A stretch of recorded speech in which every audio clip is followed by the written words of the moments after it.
Hey, everybody, welcome to our week 2 West Des Moines Wombats Rugby Challenge post-game review.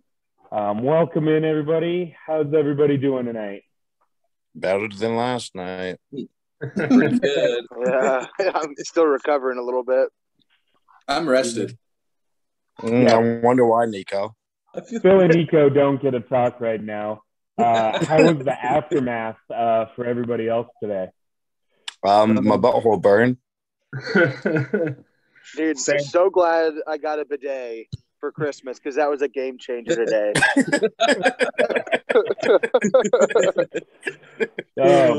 Big, were you still thinking, like, you were saying last night when it was over, you're like, I'll take more, and we all looked at you like, dude, shut up. No, honestly, like, I will say the aftermath sucked, but like I still kind of enjoyed like the wings. I'm not gonna lie. Like, call me crazy, but I love spicy food. So, but I was definitely in the Kaibo on the job site today, way more than I usually am. So, oh, that's funny. All right, we're gonna jump into it here. So again, we have our little show for you here, a little PowerPoint. So again, this is the West Des Moines Wombats Major League Rugby Pick'em Challenge, presented by no one currently. If you want to sponsor this, let us know, because I feel like, we got a couple people watching, and we'd love to get your name out there, and we're willing to work with anybody. Our big thing, we want to grow the game. We don't just mean that like by, hey, if you're with us, you have to play. No. We want to have new fans as well. We think that's huge for development for rugby in this country. Is you got to have people watching the game, and it's a fun social atmosphere. Last night we had a watch party at Pally's. We had rugby players, we had non-rugby players, we had just random people who were like just in the bar, like, what's this on TV? It's a good social atmosphere. So without fans, without people watching, the community is much smaller. So grow the game doesn't mean just getting more players. It also means, getting more eyeballs on TV. And that's what this is all about. So first of all, I hate you. I hate you a lot. Dude, what you so sad for? I can send a couple. Explain. So last night was our Hot Wings Challenge. And man, it was looking good for a lot of people. And then we found out Austin leads the league in blown matches in the last 10 minutes. And what do you know? With a few minutes left, they give up. And because of that, 5 of our 7 people had to eat the Carolina Reaper, ghost pepper, cayenne pepper. I don't know. They said they put 3 sets of gloves on to make these wings. And I believe it, because still to this, like today, I can feel it in my beard. I can't get it out. So if you want to watch the whole video, it's on our Facebook page. DeAndre gets pretty emotional. I think at this moment, he saw God. That's what he's looking at right there.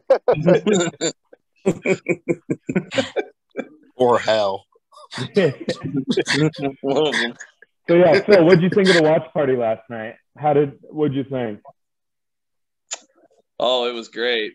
I had a phenomenal time having some beers with my friends, watching some pro rugby, and then watching all of you guys eat those wings. And I just got to sit back and relax. It was fantastic.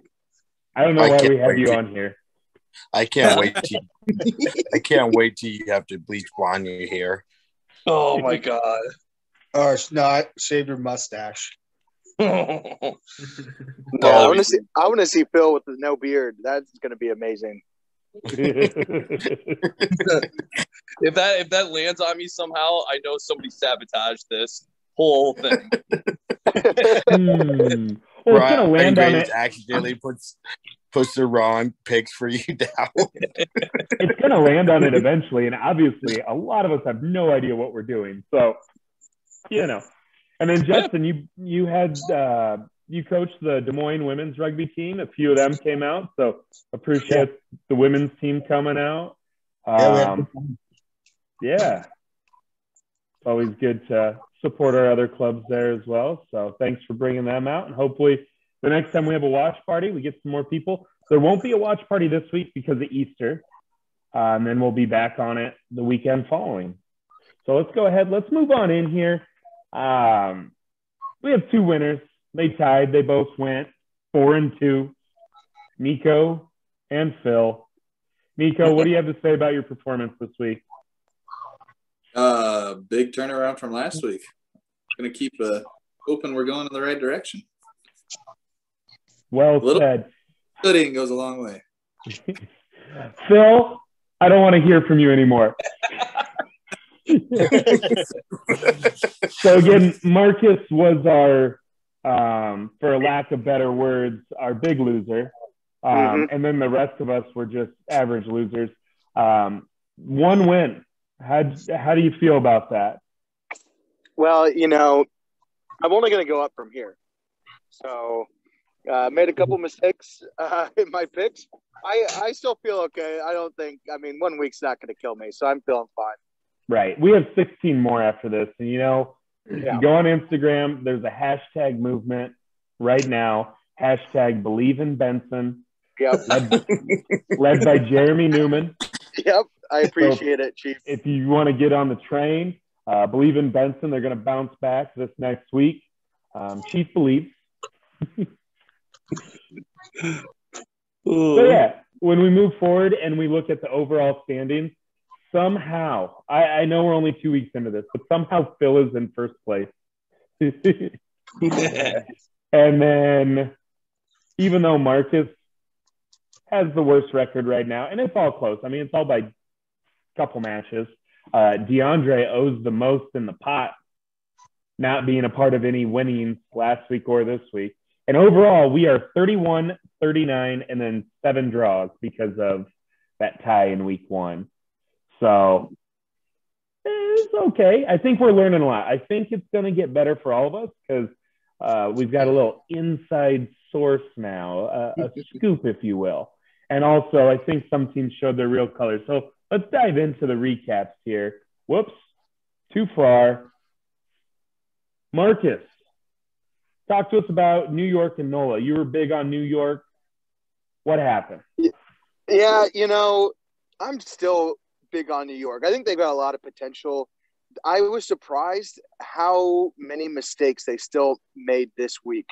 You look at the stats, they're +9 in net penalty advantage, had 59% possession. Really should have won the game if you look at the stats, but they just had too many busted plays. They had 3 tries that came off of intercepted passes. And then that JoJo for NOLA Gold, it was just a freak, making huge busted plays. I think, New York's got the bye next week. I think they've got a lot of good leadership still. I just think if they clean that up, I still think they have a lot of potential to be a good team. Just really sloppy the first 2 weeks. NOLA played a good game, but yeah, statistically, New York should have probably came out on top. They have the potential to be good. I hope they go into this next week with the bye week, kind of pull everything together, and really show out in week 4. Definitely. And I know NOLA was one of our teams, as a group, we all kind of penciled them in as a championship contender. So again, like you said, the pieces are there for New York. It's only week 2. They regroup in the bye. You're still on them. Love it. Yeah. Yep. Moving on to Atlanta and Old Glory. Phil, you got this one right. This was one of the key matchups that helped move you into the championship this week. So what was the story of this match? It's kind of similar to how Old Glory's game was going last week against NOLA. A lot of back and forth, found themselves down for a little bit. Old Glory was able to punch in a try at the end of the game to basically seal the deal there. It was a nail biter all the way to the finish, again, just like last week. And honestly, I'm starting to really like Old Glory, actually. I think they might be essentially the dark horse of the MLR season this year. I think they got a lot of potential, and it's going to be interesting over the next few weeks to see how they, continue to play. bet you your winnings that they don't win. I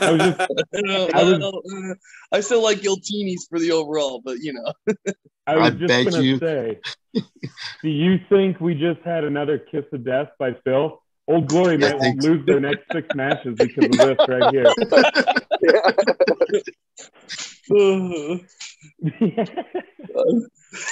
I hope not. No, there's a lot of good things there for Old Glory, and yeah, thank you, Phil. In the next matchup, which I think was really interesting, we all picked Houston, and especially after their first match, I think there's a chain reaction going on when we look at the league as a whole. I think a lot of us, in week 1, Houston beat Seattle, and Seattle has this image of a 2-time MLR champion, and we still see them as that championship team, but it came to light that they haven't won in over a year. They've lost their last 7 matches, and their last win was their last championship.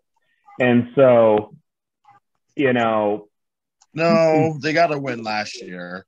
did they? Yeah, was it told was they last did. game. Their Their first last game. 6 Free games, Jacks. they haven't had a match. I haven't won a match. No, they won one There was last year. There was only 5 games last year.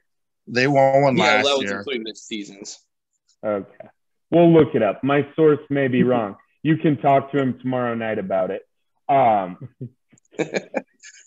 But anyways, basically, I think a lot of us look at Seattle as that championship team. Houston beat them, and New England got whooped by the Giltinis in week 1. So I think all of us thought, Houston beat a good Seattle, but I think really Seattle's not who we think they are.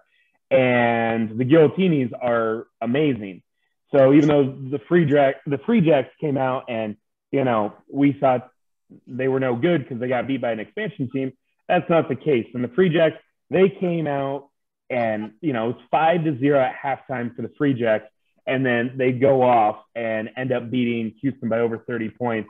I definitely think, they had a game plan. It was executed. They stuck to it, and it worked. So it'll be interesting. I still like Houston. I like what they're doing down there. It'll be interesting to see how they move into week 3. Moving on into Toronto at the Utah Warriors.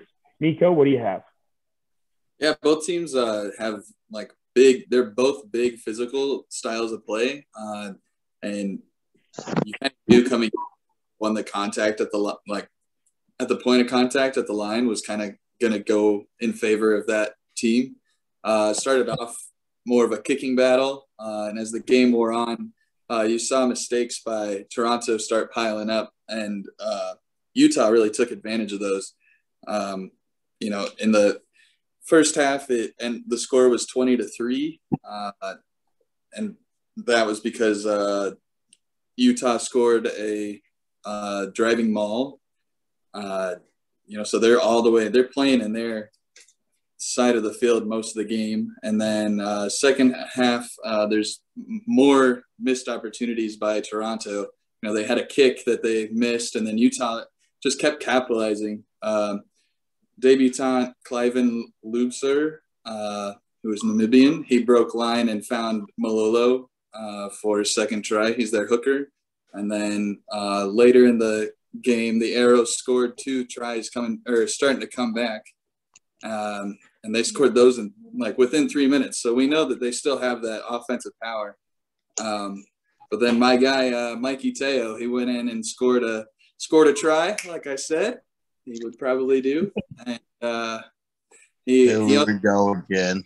on the next kick, he went down and pressured them, and then really built up the pressure. He ended up tackling, going out of bounds. And then it was on towards the end of the game. Toronto came out and started moving the ball, and then ended up with another penalty. And the reserve 9 came in, tap and go for 60 meters. Just a quick turnaround, taking care of the ball and getting down there. Utah with a red and yellow towards the end of the match. So our new MLR rules didn't get to apply because it was inside the 20 minutes. And then Toronto scored only in the 79th minute. So final was Utah 39-24. Nice. Thank you, Nico. Do you think your friend was thinking of you when he made that tackle into touch? Do you All right. think he still? Do you Gotta let think he him know. still?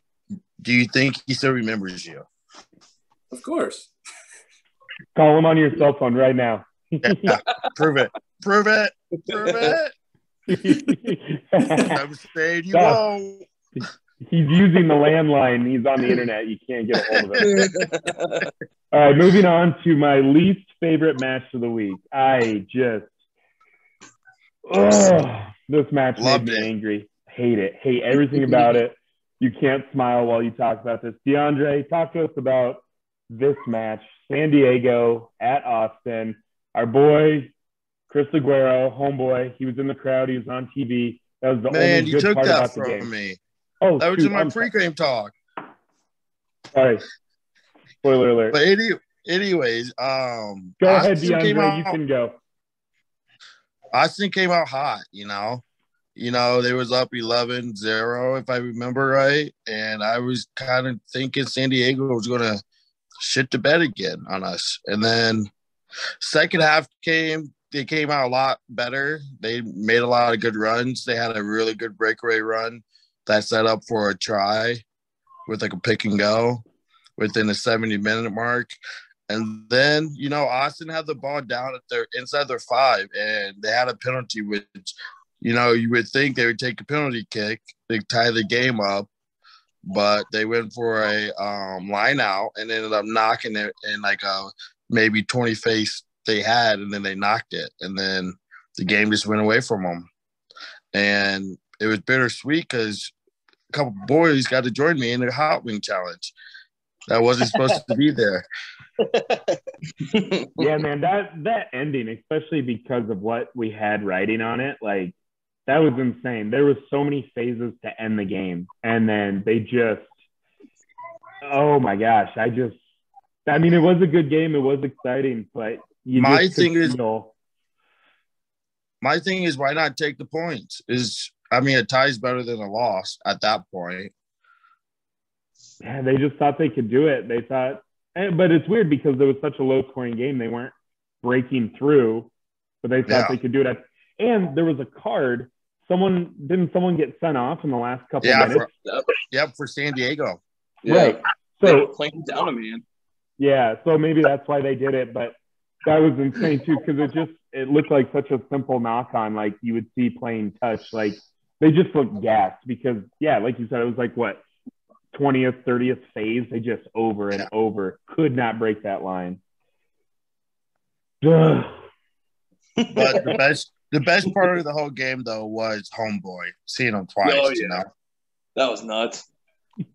Then calling him on Snapchat. No, on FaceTime. FaceTime. Love it. Love you, homeboy. We missed you. Hope you're behaving in Austin. All right. And then our game of the week, the most anticipated. We thought it was going to be the closest game of the week.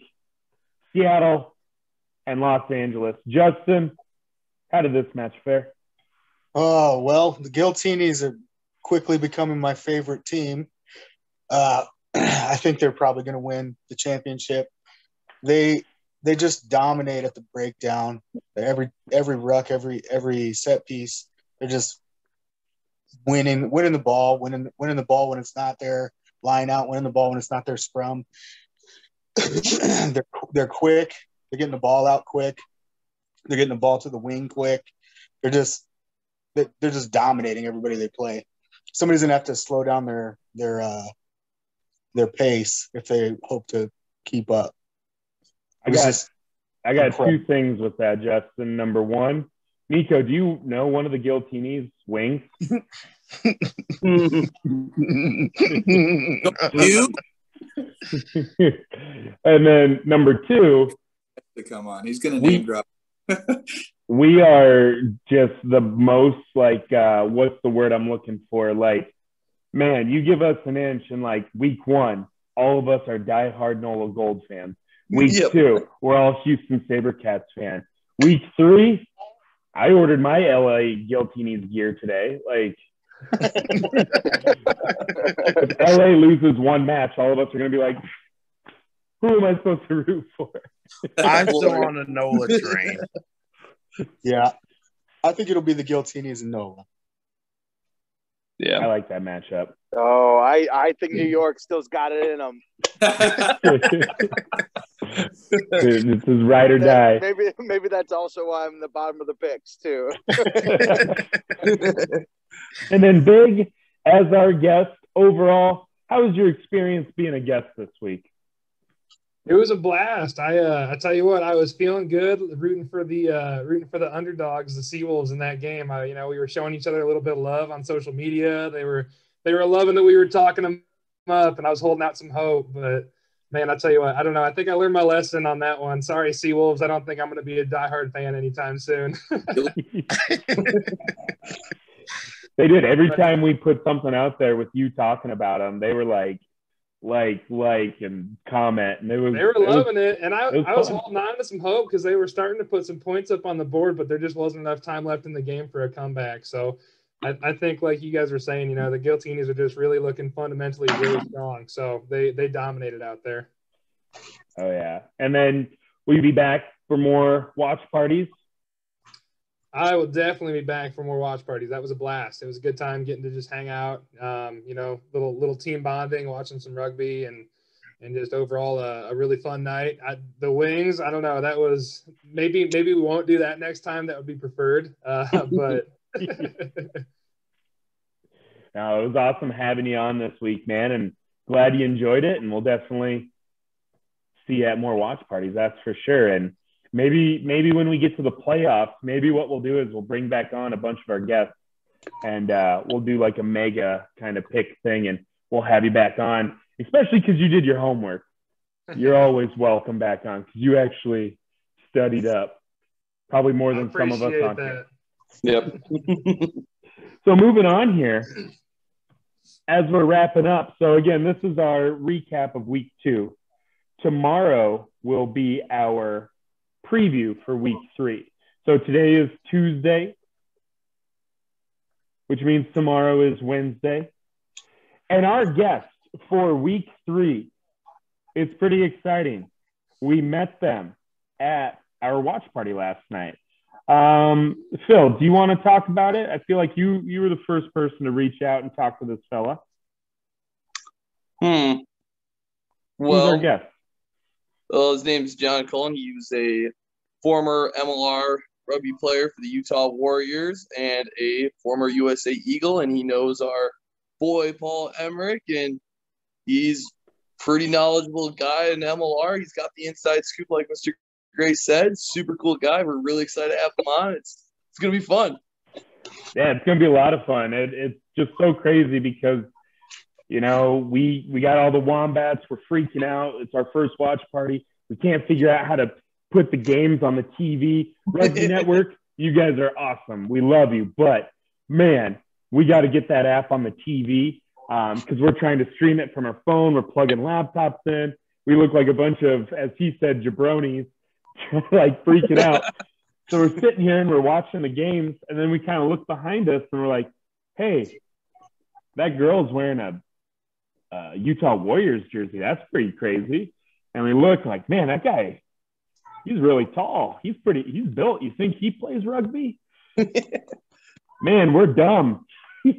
I'm glad she was wearing the Utah Warriors thing because we wouldn't have really said anything. You think we would have ignored them all night? Well, not necessarily. No. But What did you say to her about the Utah jersey? I asked her if she knew somebody on the team, and it's like, oh yeah, my husband. Points at him, and then he's like, oh, it's like, I told you not to wear that jersey. No, and also too, he has his own YouTube podcast. You can see the photo of it. It's called The Worst Channel Ever. He calls himself The Worst on there, and his post-game review was called The Worst Post-Game Review. And I think it's funny because clearly he has not watched our content. because we could take that name from him. But he'll find out tomorrow, and it'll be a good time. Glad it was good to meet him. Glad to have him on for tomorrow. Again, no watch party this week. DeAndre, what do we have tomorrow night, Wednesday? Practice. Talk about it. Tomorrow, 6 p.m. at Indian Hills Junior High. And it's always a fun time. We got 2 weeks to our first game, so this is a pretty exciting moment. We'll be playing our first ever game as a Wombat, you know. So jersey just got ordered. So we're pretty official, you know. Some say that we couldn't get this done, but we're doing it, boy. Not me. I always said we're going to do it. I'm proud of each and every one of you. You know, many have tried. I don't know if that many people have tried. I don't know. Honestly, I think no one has tried. But we're having fun with it. Justin, there's a bullet point after practice. You want to talk about that one? Yeah. If you have some cans laying around you need to get rid of, why not donate them to the club? We could use the funds. We'll sort them for you, and we'll take them back. Definitely. That's been it. You may think like it's not a big deal, but you'll see on social media later this week, I'm going to post that picture, Justin, of your cube van when you left my house last time. And I mean, Phil and I were having a conversation after we placed the jersey order, and it was like, wow, jerseys are expensive. And, you know, the cans are what helps us move forward. And again, we want to make rugby accessible to everybody. We want to keep the costs low. We do not want rugby. We do not want money to be a barrier. Like if someone wants to play rugby, we want to help them play rugby. It's such a fun social sport. Everyone should get the chance to do it. We're going to get banned off of YouTube. Don't do that. And here's my hairless cat. He is real.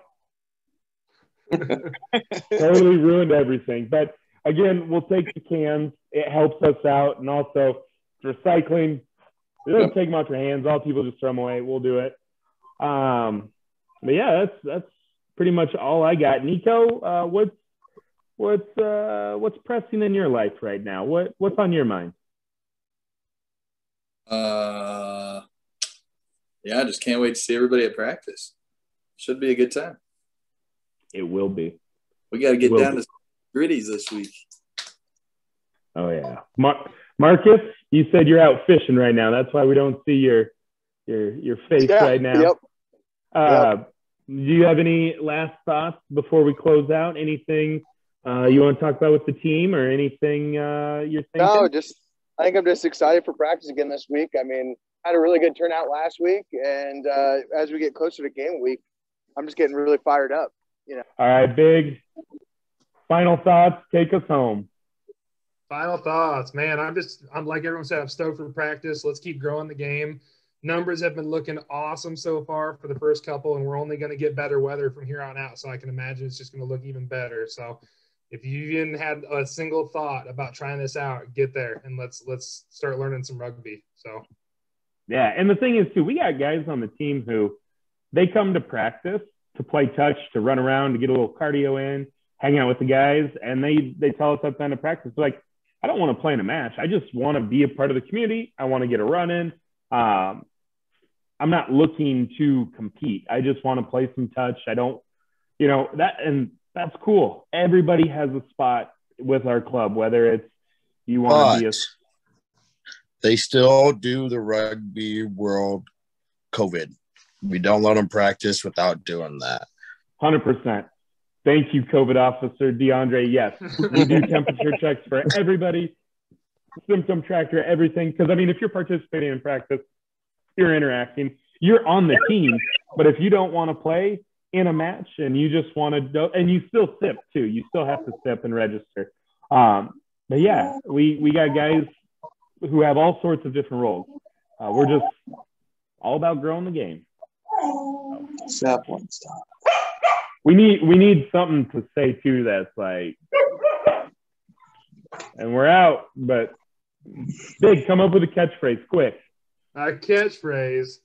How are we gonna Man, end this? we're gonna put the W up this week, and next week we're gonna have some music and a catchphrase. How's that sound? I got some homework to do for you guys. It sounds like. I love it. All right, everyone together. There you go. I'm using this on my phone, so. Same. See you guys Later. Dude, Later. did you pause it?